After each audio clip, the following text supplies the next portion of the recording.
Have you ever reached a point where you simply stopped feeling? Not because you're happy, and not because you're sad, but because the world has gone quiet.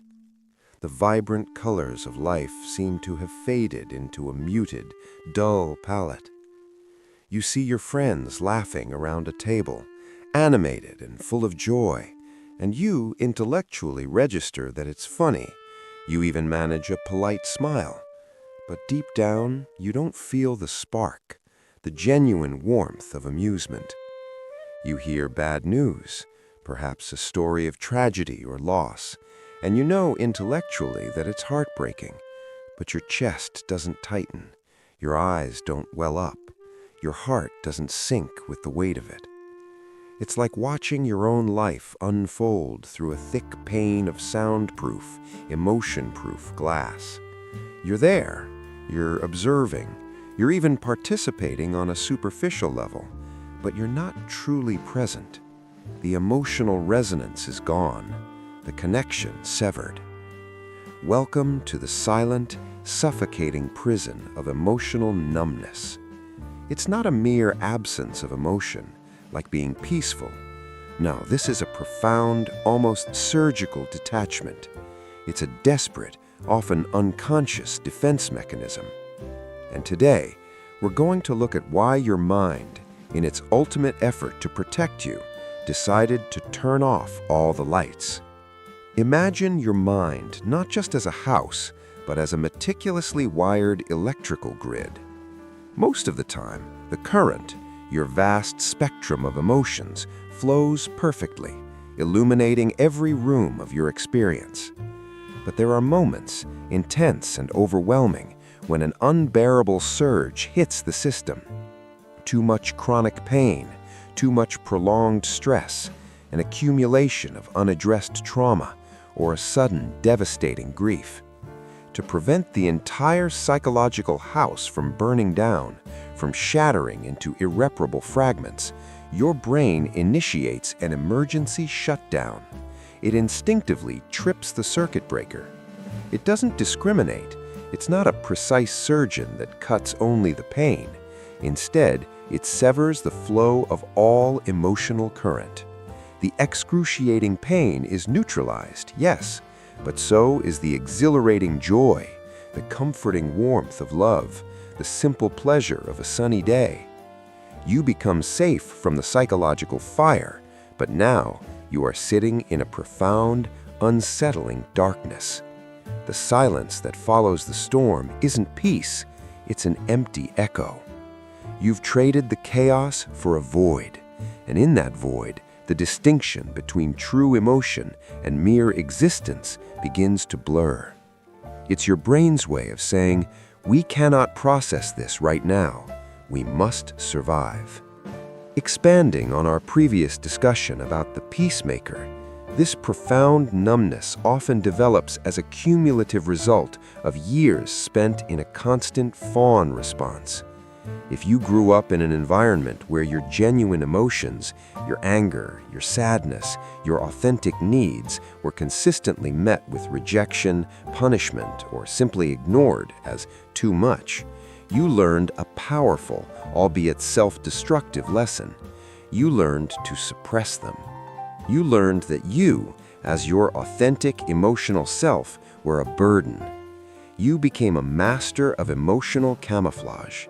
You hid your true self so meticulously to survive, to keep the peace, to gain acceptance, that eventually you didn't just hide those feelings from others, you inadvertently hid them from yourself. It's as if you created an intricate, labyrinthine map to your inner emotional landscape, and then, out of necessity, you burned that map to protect its secrets. Now, years later, you want to feel again, but the path is gone. The emotions are still there, somewhere, buried deep beneath layers of self-protection and learned suppression. But the access codes, the pathways, the very sensation of them have been locked away. Numbness is the profound, unsettling price you paid for a sense of external peace that was, in reality, never truly yours to begin with. It was an illusion built on the erasure of your own being. Perhaps the most insidious and dangerous aspect of emotional numbness is its capacity to allow you to function. You're not incapacitated, you're not visibly broken. In fact, you become incredibly adept at performing the rituals of daily life. You go to work, you smile at your colleagues, you engage in polite conversation at social gatherings, you complete your tasks, pay your bills, and maintain appearances. You become what I call a high-functioning ghost. You are physically present, but emotionally absent. This creates a treacherous comfort. Because you can still navigate the world, you might rationalize that everything is fine. You mistake the absence of pain for well-being, the silence for serenity. But there's a profound, hidden cost to this sustained detachment. When you stop genuinely feeling, you gradually lose your internal compass. You stop caring about the authentic consequences of your choices, because nothing truly feels right or wrong, important or trivial. Decisions become purely logical, devoid of the emotional intuition that guides most human experience. You aren't truly living, you are merely simulating life. You move through your days like an automaton, following scripts, reacting mechanically, experiencing everything on a cognitive level, but nothing on an emotional one. This isn't resilience. It's a suspended animation of the soul. And the longer you remain in this state, the harder it becomes to remember what true aliveness even felt like. Consider your emotional landscape as a vast, living ocean. When the storms of life became too overwhelming, too deafening, too tumultuous, you didn't just seek shelter. You pressed a mental button, and the ocean floor rose, creating an impassable barrier, pushing all the water, all the feeling, deep beneath a solid, silent crust. You turned the volume down to absolute zero. At first, there was immense relief. The cacophony of noise, the crashing waves of anxiety and sorrow, the unsettling rumble of fear, all of it was gone.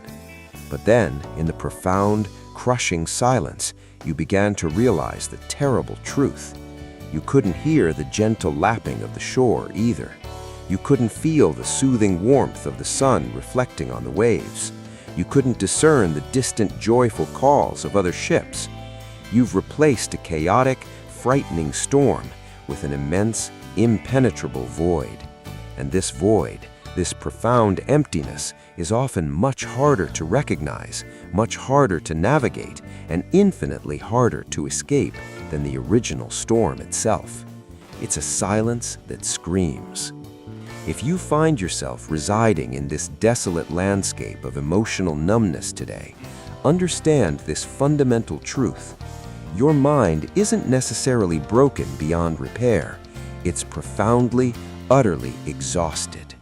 It has been diligently protecting you for so long, maintaining that impenetrable shield, enduring silent battles, that it has forgotten the delicate art of how to let the world in. It forgot how to safely process the very sensations it was built to experience. The lights of your emotional world won't switch back on all at once. It's a slow, arduous recalibration. But you have to be willing to metaphorically sit in that unsettling darkness, allowing your emotional eyes to slowly, painfully adjust, even when every fiber of your being screams for the familiar silence. So, as we conclude this exploration, I have to ask you, and I invite you to truly ponder this. When was the last time you truly felt something, authentically, unapologetically? Or have you, perhaps unconsciously, become too comfortable, too safe in the profound, echoing silence of your own emotional absence? What small flicker might you allow yourself to feel today?